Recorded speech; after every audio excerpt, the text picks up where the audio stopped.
Izin majelis. Baik ahli, tadi sudah dijelaskan banyak hal mengenai SK tadi. Hanya bisa dipastikan bahwa SK tersebut bisa difungsikan kembali untuk mengurus lagi hak-hak tanah tadi. Baik, sehubungan dengan kasus ini, apakah ahli pernah melihat dan membaca SK tersebut yang sehubungan dengan kasus ini?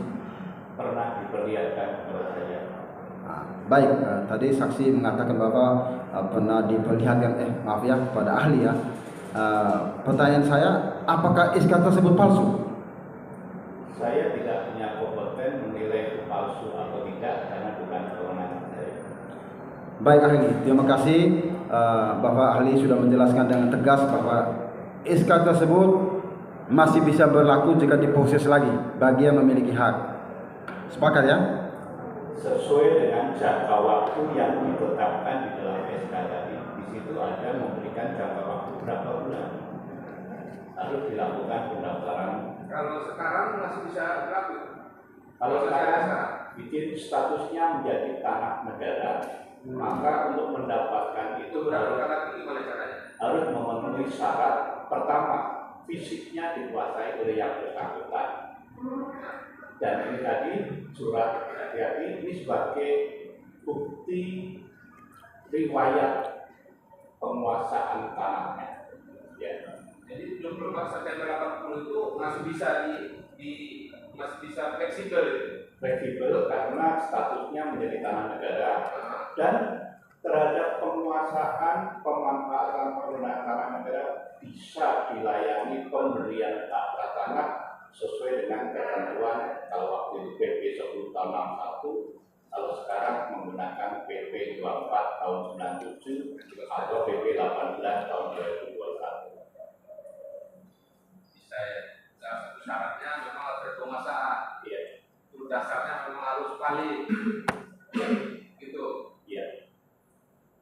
Terkait dengan izin yang dia terkait dengan syarat itu ditetapkan di dalam peraturan menteri.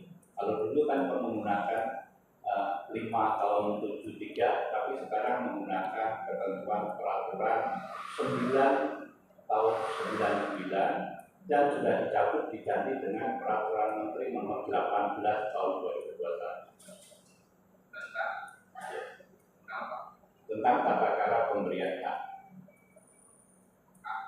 Tanah negara. Ya, itu statusnya tanah negara bisa di.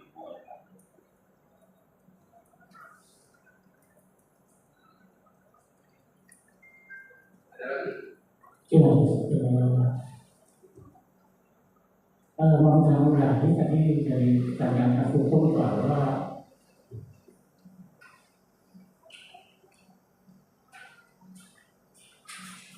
keputusan menteri agraria itu masih berlaku.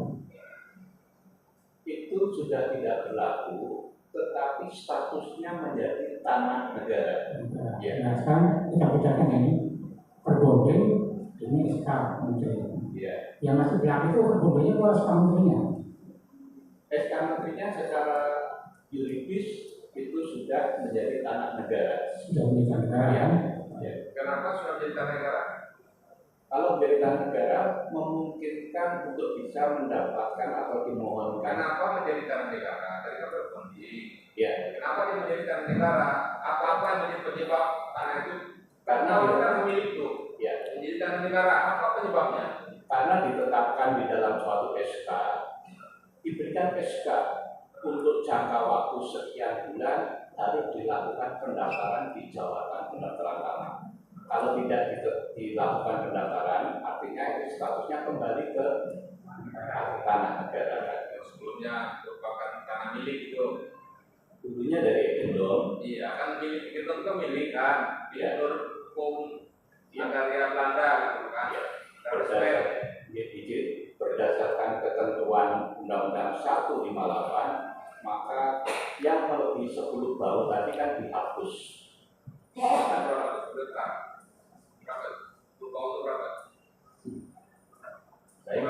Atau meter berapa?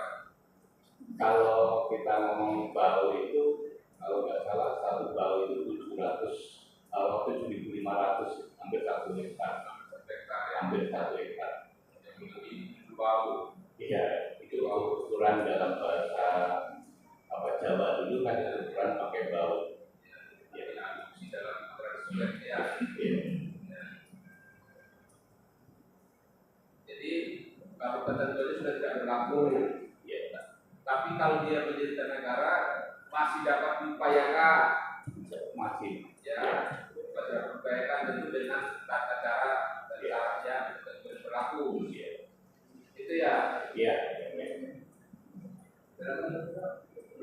izin majelis saya tambahkan lagi.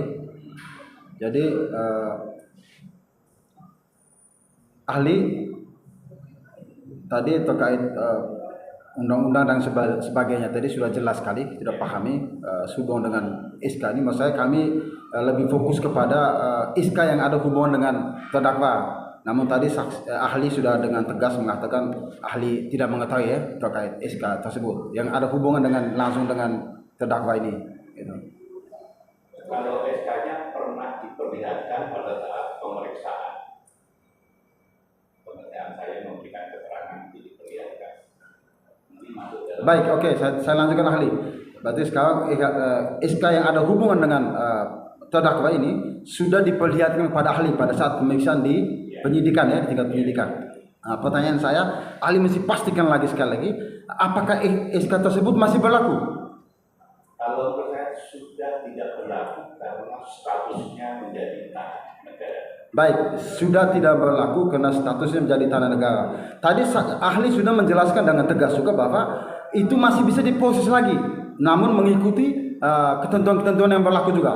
Iya, kalau itu statusnya tanah negara, maka untuk mendapatkan sesuatu hak harus memenuhi ketentuan syarat yang saya sebutkan tadi. Syarat utamanya masih dikuasai oleh yang berat, masih digunakan, masih dimanfaatkan. Ya. Kemudian harus dilakukan permohonan ke kantor pertanahan, mekanismenya melalui yang namanya pemberian hak atas tanah. Baik ahli, poinnya adalah bahwa tanah SK tersebut walaupun sudah tidak berlaku, namun masih bisa diproses lagi dengan mengikuti segala ketentuan yang berlaku. Cukup majelis.